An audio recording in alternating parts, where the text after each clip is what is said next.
Install Android 11 on OnePlus 9R via Lineage OS 18.1. Please check the description for important notes and all the download links.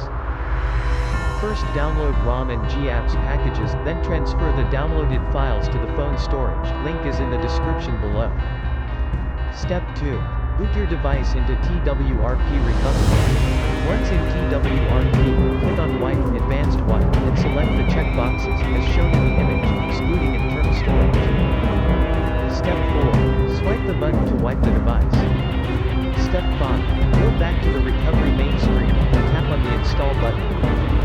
Step 6. Navigate to the storage, and select the ROM zip file. Step 7. Finally, swipe the button on the screen to install ROM file. Step 8.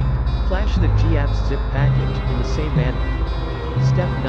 After GApps flashing completes, select Wipe Cache and download from bottom left side of screen, and swipe to wipe.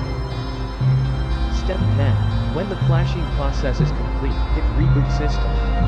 That's it, you have successfully installed the ROM on your device.